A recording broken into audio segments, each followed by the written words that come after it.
नमस्तस्यै नमस्तस्यै नमस्तस्यै नमो नमः या देवी सर्वभूतेषु लक्ष्मीरूपेण संस्थिता नमस्तस्यै नमस्तस्यै नमस्तस्यै नमो नमः या देवी सर्वभूतेषु लज्जारूपेण संस्थिता नमस्तस्यै नमस्तस्यै नमस्तस्यै नमो नमः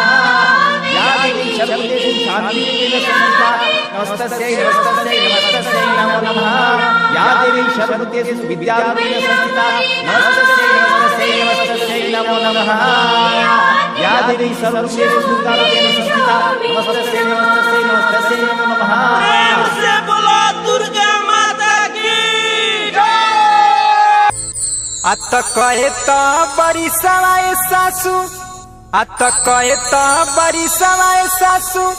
अरे रहनी तोहर महलिया हो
अत गाँव के बैरवा सवार धनी अत गाँव के बैरवा सवार धनी अत देवी के रे मंदिरवा हो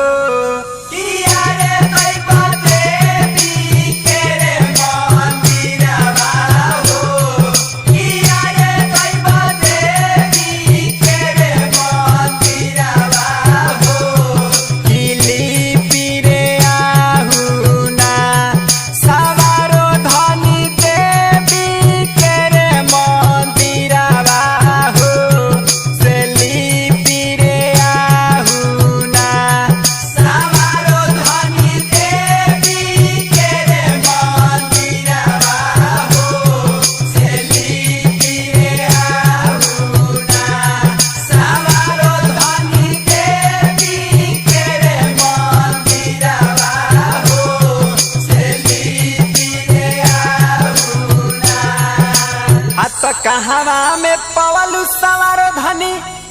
अत कहवा में पवलू सवार धनी अत कोरा भला पोतनवा हो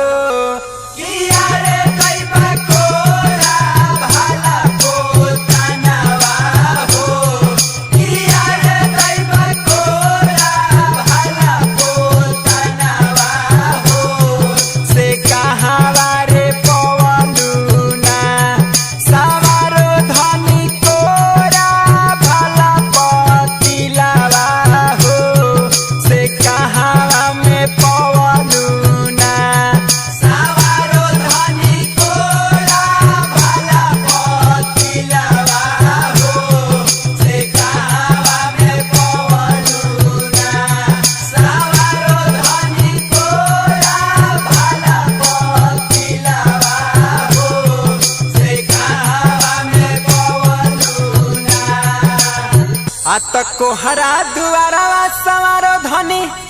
अत कोहरा दुआरवा सवार धनी अरे कोरा भला पतिलावा हो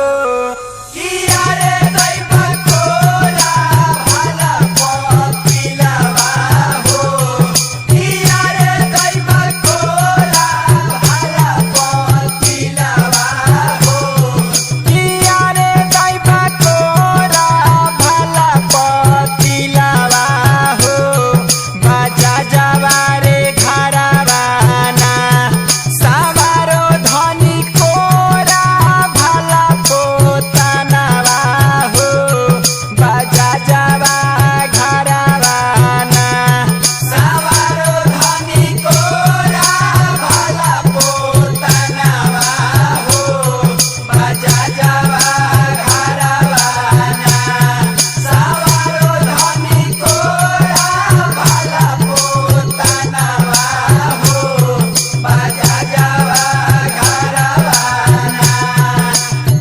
आत काका पुजारी रवि आत काका पुजारी रकेशवा अरे आइल तोहर दुआरिया हो।